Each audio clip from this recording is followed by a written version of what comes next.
Hello friends, today I am going to describe the second part of the 100 Dresses 2 from class 10, chapter number 6. So the first thing that we'll discuss today is the introduction part of the 100 Dresses part 2. In continuation of the previous lesson, the 100 Dresses 2 reveals why Wanda Petronsky had not been coming to school. पिछले part की निरंतरता में the 100 dresses 2 से पता चलता है कि वांड्रा पेंट्रॉन्स्की school क्यों नहीं आ रही थी। The Petronsky family decided to move to a big city where no one would care about their unfamiliar name. Petronsky परिवार ने एक बड़े शहर में जाने का फैसला किया जहां कोई भी उनके अपरिचित नाम की परवाह नहीं करेगा। On hearing the note, Maddie and Peggy got anxious as they realized that they would never get a chance for making amends for all the teasing they had done. यह नोट सुनकर मैडी और पैगी चिंतित हो गए क्योंकि उन्होंने महसूस किया कि उन्हें अपने द्वारा किए गए सभी चिढ़ाने के लिए उसे सुधारने का मौका कभी नहीं मिलेगा। Both the girls get revealed only on learning that Wanda liked them and had dedicated one of the 100 dresses drawings to each one of them. दोनों लड़कियों पैडी और मैगी को केवल यह जानकर राहत मिलती है कि वांडा उन्हें पसंद करती है और उन्होंने उनमें से प्रत्येक को 100 में से एक पोशाक समर्पित की थी। तो आज हम लोग द 100 ड्रेसेस पार्ट 2 के बारे में डिस्कस करेंगे कि किस तरह से वांड्रा पेंट्रॉन्स्की के परिवार वाले उस शहर से आगे जा रहे थे, मूव कर रहे थे और उन्होंने एक नोट लिखा था जिसमें यह कहा गया था कि वह अपने दोनों बच्चों को कभी भी स्कूल नहीं भेजेंगे। वो एक ऐसे शहर में जाके बसने जा रहे हैं जहाँ पे उनके नाम को लेकर कोई भी कभी भी किसी तरह की बातों को नहीं करेगा, किसी तरह के चिढ़ाने वाले काम को नहीं करेगा। आइए हम लोग डिस्कस करते हैं इस पार्ट के समरी को। The 100 Dresses 2 summary. The lesson begins with all the students of room number 13 having a lot at the wonderful drawings of Wanda Petronsky. Only then a note is received by Miss Mason from Wanda's father informing that none of his two children will attend the school as they are moving to a big city where no one would judge them for their names. इस कहानी में the 100 dresses part 2 की इस कहानी में यह कहानी start होता है रूम नंबर 13 के सभी स्टूडेंट्स के थ्रू, जहाँ पे वांडा पेंट्रॉन्स्की की बहुत सारे चित्रें लगी हुई थी। A note is received by Miss Mason from Wanda's father. Miss Mason जो वहाँ की टीचर थी, उन्हें एक नोट मिलता है उनके फादर के द्वारा, वांडा के फादर के द्वारा, और Wanda's father informing that none of his two children will attend the school as they are moving to a big city where no one would judge them for their names.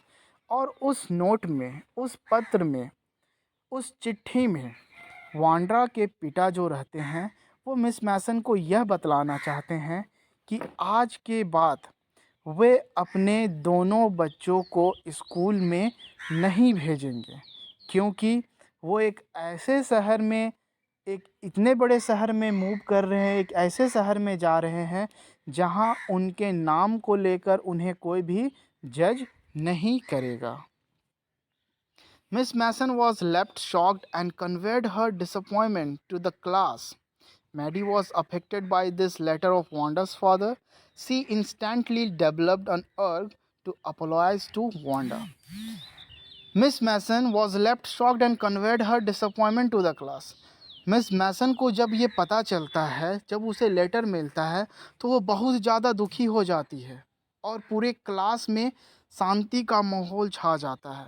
जब ये बात Maddie को पता चलती है कि Wanda के पिता ने मिस मैसन को एक पत्र लिखा है, तो बहुत जल्द अपने आप में उसे रियलाइज़ होने लगता है, वो ऐसा सोचने लगती है कि शायद वो वांडा से माफ़ी मांग सके। Peggy and Maddie, the two best friends, rush to Boggin Heights hoping that the family hadn't moved yet. जब ये बात पैगी और मैडी को पता चलती है कि वांडा और उसके फैमिली, वे दोनों मीन्स उसके पूरे परिवार के लोग इस शहर से कहीं दूसरे शहर जा रहे हैं, तब उन्हें यह एहसास होता है कि उसने जितने भी कार्य किए थे वांडा के साथ, चिढ़ाने वाले कार्य स्पेशली, उन सभी के लिए वो बहुत ही ज़्यादा चिंतित हो जाती है, बहुत ही ज़्यादा सोचने लगती है और जल्दी से बॉगिन हार्ट की तरफ जाती है। बॉगिन हार्ट एक जगह का नाम है जहाँ पे वांडा अपने फैमिली के साथ रहती थी। सी मूव टू अ बॉगिन heart hoping that she the family hadn't move yet। यह मीन्स वे दोनों फ्रेंड पैगी और मैडी इस उम्मीद से बॉगिन हार्ट जाती है, उन्हें ऐसा लगता है कि उसके परिवार वाले अभी भी इस शहर को छोड़ के नहीं गए होंगे। Both of their dismay, there was no sign of life in and around the house. Maddie lost her sleep thinking what a coward she is who couldn't stand against the wrong. Both their dismay means इस तरह की बातों को लेकर जब वो वहाँ पे पहुँचती है तो देखती है कि वहाँ पे कोई भी नहीं है। अपने चारों तरफ देखती है कि वहाँ पे कोई भी नहीं है। बॉगिन्स हार्ट में चारों तरफ ढूंढने के बाद जहाँ पे वांडा अपने परिवार वालों के साथ रहती थी, जब वहाँ पे वो जाती है और वहाँ ढूंढने का कोशिश करती है तो वहाँ पे वो किसी को नहीं पाती है। वो मैडी अपने आप में बहुत ही चिंतित हो जाती है, बहुत ही दुखी हो जाती है और वो सोचने लगती है कि वांडा क्या इतनी कमज़ोर थी कि वो गलत के खिलाफ़ खड़ा भी नहीं हो सकी। उन्हें ऐसा लगता था, वो वांडा का मजाक इसलिए उड़ाती थी ताकि उन्हें लगता था कि एक फ़नी थिंग को करवा के वो स्कूल के एटमॉस्फेयर को खुश कर सकती थी। उनका बिहेवियर ही ऐसा था कि वह कोई भी नए नाम को सुनती थी या किसी भी विचित्र तरह के चीज़ों के बारे में सुनती थी तो उसको उसका मजाक बना देती थी। तो वैसा उसने वांडा के साथ भी किया, लेकिन वांडा इस चीज़ को लेके काफ़ी ज़्यादा टेंस रहती थी, बहुत ही ज़्यादा दुखी रहती थी, बहुत ही ज़्यादा डिसअपॉइंटमेंट था उसे। और जब मैडी और पैगी दोनों बॉगिन्स हार्ट पहुँचे और उन्होंने देखा कि बॉगिन्स हार्ट में ना तो वांडा है ना तो उसके परिवार के लोग हैं, तो वो सोचने लगती है कि वांडा क्या इतनी ज़्यादा कायर थी कि वो गलत के खिलाफ़ खड़ी भी नहीं रह सकी, गलत के खिलाफ़ आवाज़ भी नहीं उठा पाई। That day she decided that she will never let anyone teach someone like that again. उस दिन उसने यह फैसला किया कि आज के बाद वह किसी को भी कभी भी इस तरह से नहीं चिढ़ाएगी। That weekend, Peggy and Maddie decided to write a letter to Wanda that was originally meant to be apologetic, but they ended up writing a friendly note asking her how did she like the new place. उस दिन Wanda ने यह decide किया, means उस दिन पैगी और Maddie ने यह डिसाइड किया कि आज के बाद वो कभी भी किसी को इस तरह से नहीं चिढ़ाएगी। उस वीकेंड को पैगी और मैडी ने मींस वांडा को एक पत्र लिखने का फैसला किया, जिसमें वास्तव में वह उनसे माफ़ी मांगना चाहती थी। पैगी और मैडी वांडा से माफ़ी मांगना चाहती थी, लेकिन उन्होंने उस लेटर को ख़त्म कैसे किया, यह पूछकर कि वह नए जगह पर कैसा फील कर रही है, नए जगह पे कैसा महसूस कर रही है। Weeks passed by and there was no reply until one day near Christmas. Means बहुत सारे सप्ताह बीत गए, बहुत सारे वीक बीत गए, लेकिन वहाँ से किसी तरह का कोई भी रिप्लाई क्रिसमस तक नहीं आया। Miss Mason announces that she heard from Wanda. Means Miss Mason ने यह सुना, अनाउंस किया स्कूल में, जो उसने वांडा की तरफ से सुना था। In that letter, Wanda wrote, she misses everyone and conveyed her intention of gifting one dress each of Maddie and Peggy because she has a whole new lot of 100 dresses lined up in her new house.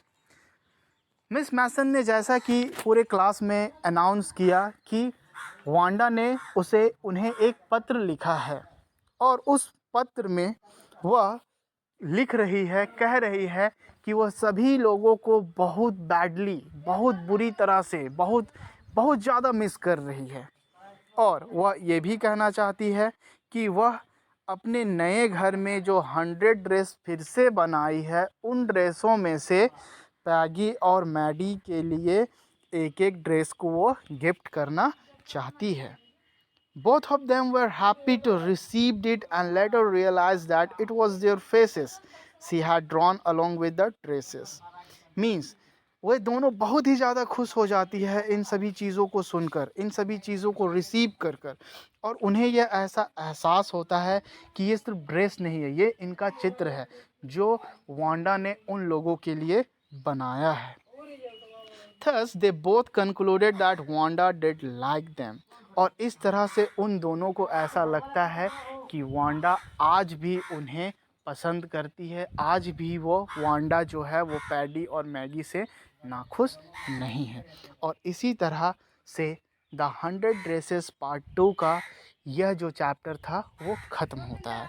Thank you guys for listening all my videos and all watching my all videos.